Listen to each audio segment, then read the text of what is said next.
Et si vous n'étiez jamais le premier choix? Et si vous passiez votre vie à aimer quelqu'un qui ne vous a jamais vraiment regardé? Et si, malgré tous vos efforts, vos larmes, vos prières, vous restiez toujours celle qu'on supporte, mais pas celle qu'on choisit? Au travail, c'est l'autre qui obtient la promotion. En amitié, vous êtes l'ami fiable, mais jamais le préféré. En amour, vous êtes l'option de secours, le plan B. C'est l'histoire d'une femme oubliée, d'un cœur brisé dans une maison de promesses. C'est l'histoire de Léa.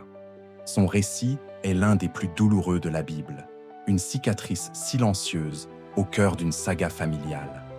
Mais imaginons un instant que cette histoire se passe aujourd'hui.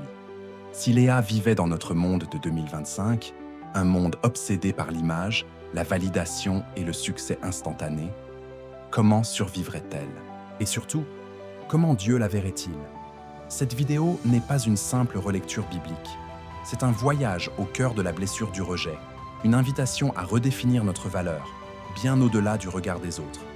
Parce que dans ce monde, il y a des non-aimés qui ne sont pas des rejets, mais des fondations. Pour comprendre la blessure de Léa, il faut remonter à la source. C'était une femme ordinaire, projetée dans une histoire où elle n'aurait jamais dû exister. L'homme qu'elle aimait, Jacob, ne voulait pas d'elle. Son cœur tout entier appartenait à une autre, sa propre sœur, Rachel. Belle, éclatante, celle que tout le monde remarquait. Léa, elle, était dans l'ombre. Mais à cette époque, les mariages n'obéissaient pas aux règles de l'amour, mais à celles des familles. Alors, un soir, dans la pénombre d'un voile de mariée, Léa fut donnée à Jacob à la place de Rachel. Il fut trompé, et au petit matin, il découvre avec horreur que la femme dans son lit n'est pas celle qu'il espérait. Ce jour-là, la vie de Léa a basculé. Elle est devenue l'autre femme, celle qu'on tolère par obligation, celle qu'on ne regarde pas, même quand elle est là.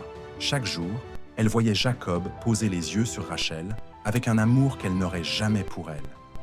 Et chaque nuit, seule, elle se demandait « Que faut-il faire pour être aimée ?»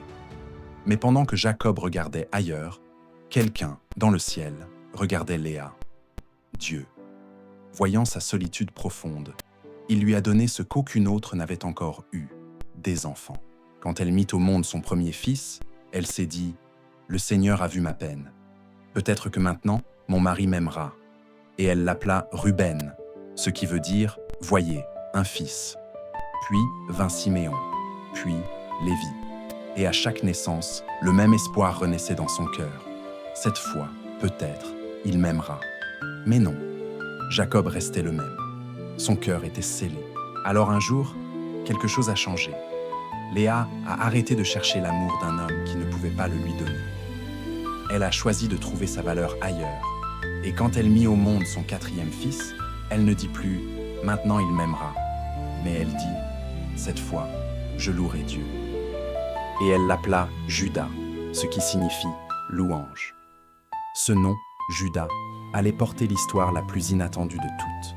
Des siècles plus tard, de la descendance de Judas, de la lignée de la femme que personne n'avait choisie, naîtra Jésus-Christ. Oui, la femme que personne ne voulait est devenue l'ancêtre du roi des rois.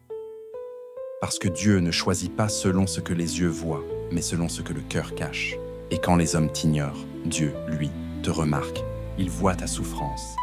Il entend tes prières silencieuses. Et il transforme ton rejet en un héritage éternel. Et maintenant, revenons en 2025.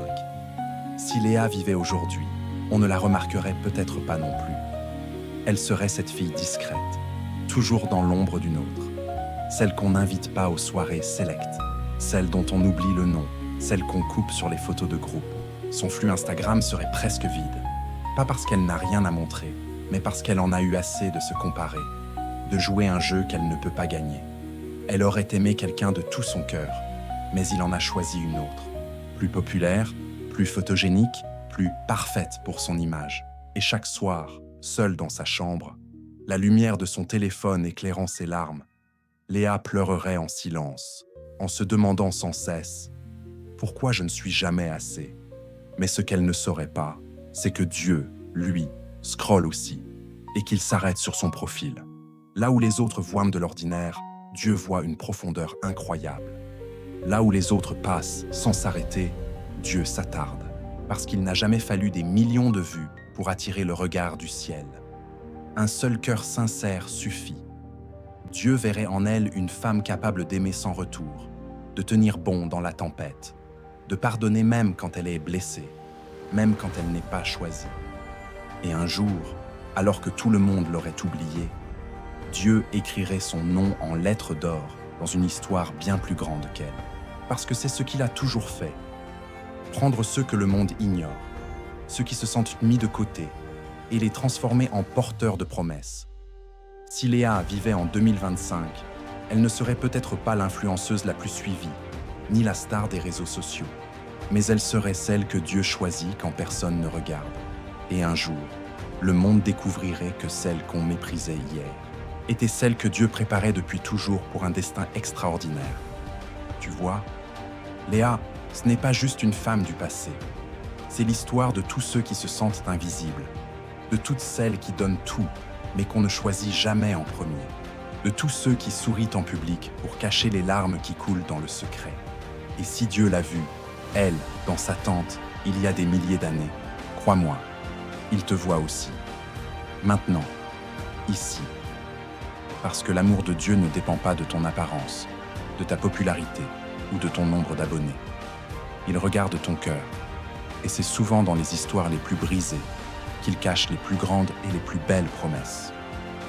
Alors si toi aussi, tu crois que Dieu voit encore ceux que le monde oublie, si tu crois que ton histoire a de la valeur à ses yeux, alors abonne-toi, pas juste pour une chaîne, mais pour un message d'espoir.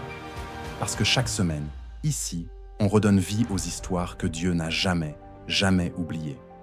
Merci d'avoir écouté.